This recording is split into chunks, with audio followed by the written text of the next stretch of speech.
తెలియచేస్తున్నాను. మొదటగా గత నెల 22వ తారీఖున పహల్గామ్లో టెర్రరిస్టుల దాడుల్లో అసువుల బారినటువంటి అమాయకులైనటువంటి 26 మంది యాత్రికులను ఉగ్రవాదులు పొట్టన పెట్టుకున్నారు. దీనిని పోలిట్ బ్యూరో తీవ్రంగా ఖండిస్తూ వారి కుటుంబ సభ్యులకి ప్రగాఢమైనటువంటి సానుభూతిని, సంతాపాన్ని తెలియజేస్తూ పోలిట్ బ్యూరో తీర్మానం చేసి 2 నిమిషాలు మౌనం పాటించడం జరిగింది. దీంతో పాటుగా తెలుగుదేశం పార్టీలో ఈ మధ్య కాలంలో ముఖ్యమైనటువంటి నాయకులు మాజీ శాసనసభ్యుడు, మాజీ పార్లమెంట్ సభ్యుడు పాలకొండ రాయుడు గారు, జికే ఉల్లా గారు, వీరయ్య చౌదరి గారు మరణం చెందారు.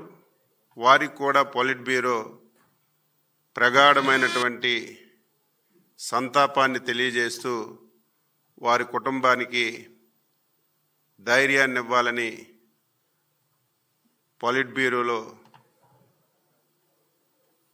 నిర్ణయం తీసుకొని వారికి కూడా 2 నిమిషాలు మౌనం పాటించడం జరిగింది. దీంతో పాటుగా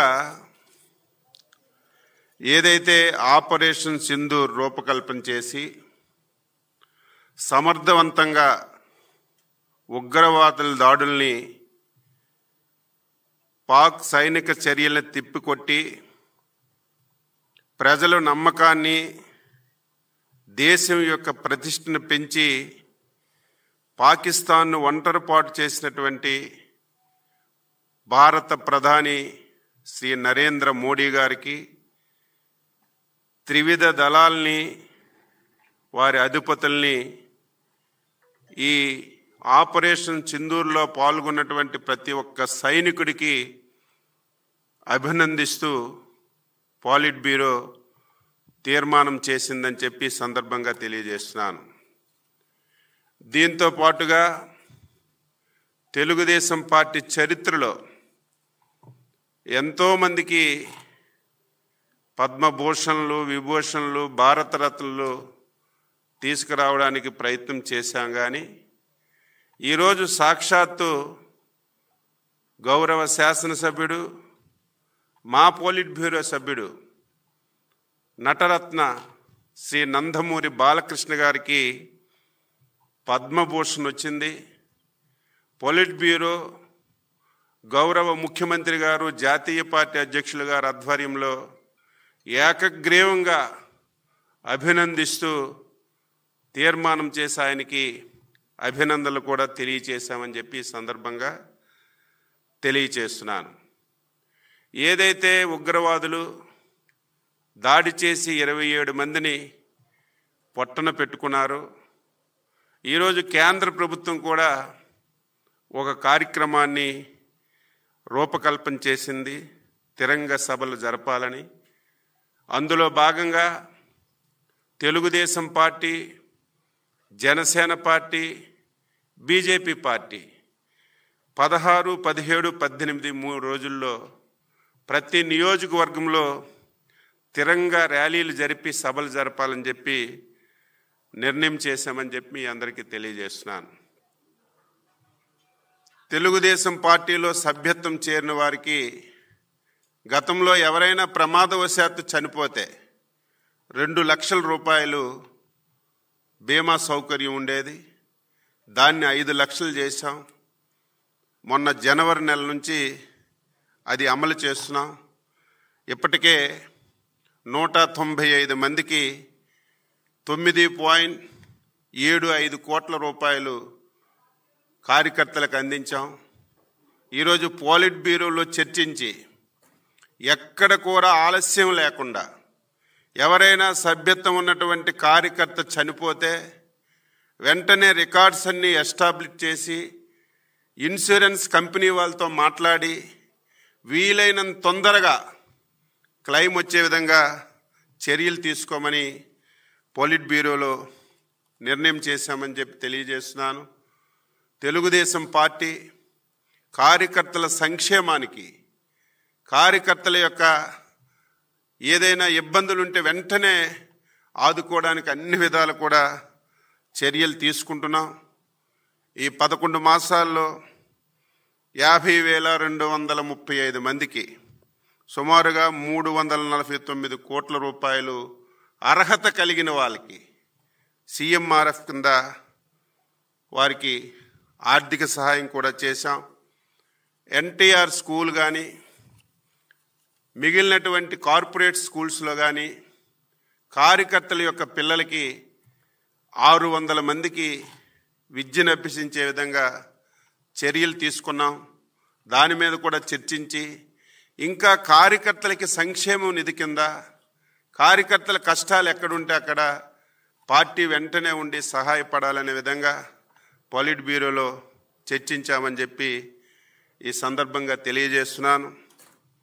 మే నెలాఖరు నాటికి పార్టీ సంస్థాగతంగా ఉన్నటువంటి ఎన్నికలన్నీ కూడా పూర్తి చేయాలని ఇప్పటికే KSS, అదేవిధంగా బూత్ కమిటీలు, గ్రామ కమిటీలు, క్లస్టరు, యూనిట్టు, మండలం, నియోజకవర్గం, జిల్లా స్థాయి వరకు మహానాడులోగా అన్ని కమిటీలు పూర్తి చేయాలని స్పష్టంగా నిర్ణయం తీసుకొని పోలిట్ బ్యూరోలో చర్చించామని చెప్పి సందర్భంగా తెలియజేస్తూ ఆ కార్యక్రమాన్ని మహానాడు ముందు పూర్తి చేయాలి. ఇందులో ఒక నిర్ణయం కూడా తీసుకున్నాం.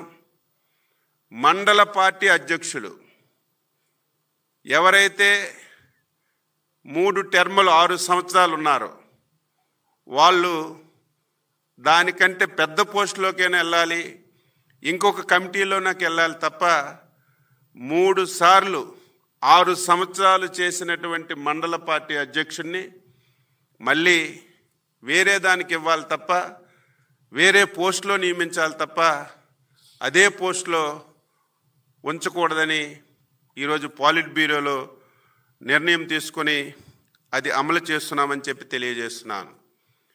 ఈరోజు రాష్ట్రంలో చాలా సమస్యలు ఉన్నాయి, చాలా ఇబ్బందులు ఉన్నాయి, ఆర్థికంగా చాలా కష్టాలున్నాయి.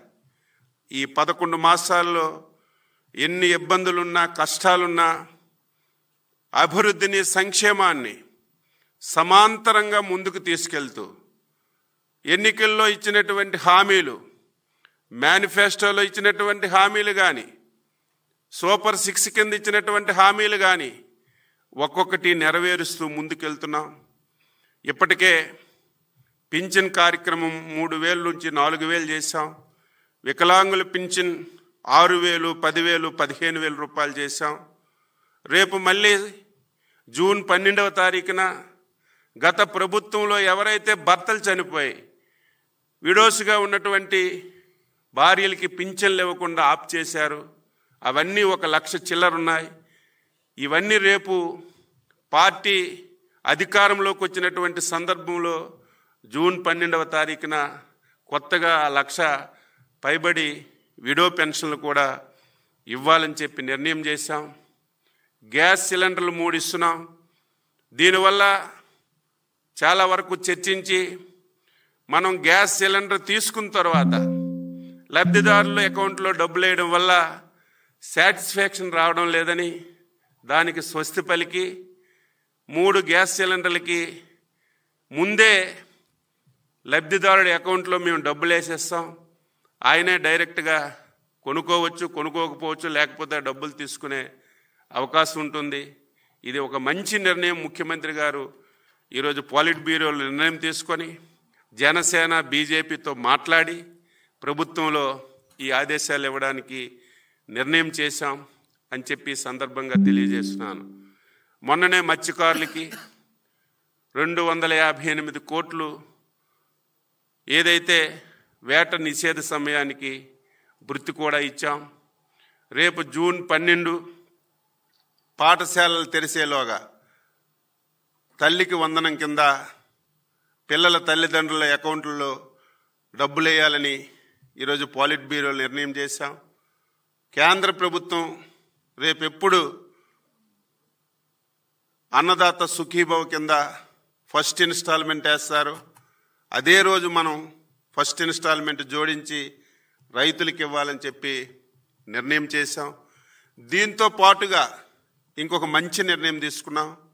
రేపా ఎల్లుండా 10 రోజుల్లో రాష్ట్ర ముఖ్యమంత్రి గారు, జాతీయ పార్టీ అధ్యక్షులు ఈ 12 మాసాల్లో ఏ నెలలో ఏ సంక్షేమ పథకం ఇస్తాం, ఏ తారీఖుని ఇస్తామనేది ఒక సంవత్సరం క్యాలెండర్ కూడా వీలైనంత త్వరగా ముఖ్యమంత్రి గారు సంక్షేమ పథకాలు ఏదైతే సూపర్ 6లో కానీ ఏదైతే మనం హామీలు ఇచ్చామో ఒక్కొక్క మంత్ ఒక్కొక్క సంక్షేమ పథకాన్ని అమలు చేయాలని 12 మాసాలు క్యాలెండర్ కూడా వీలైనంత తొందరగా ఇస్తామని చెప్పి ఈ సందర్భంగా తెలియచేస్తున్నాను.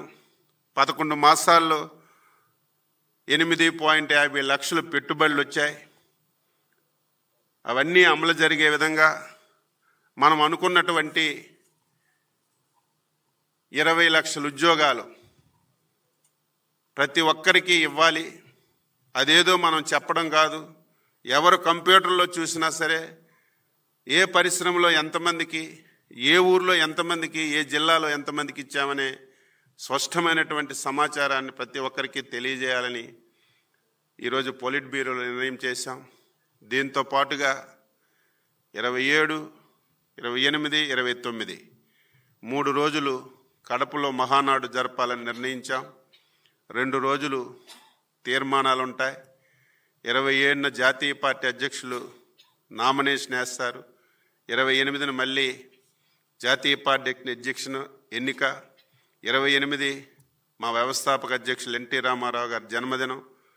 అదేవిధంగా జాతీయ పార్టీ అధ్యక్షులు ఎన్నికైన తర్వాత అభినందనలు కూడా ఉండి 3 రోజులు కనీ విని ఎరుగుని చరిత్రలో మహానాడు జరపాలని నిర్ణయించాం.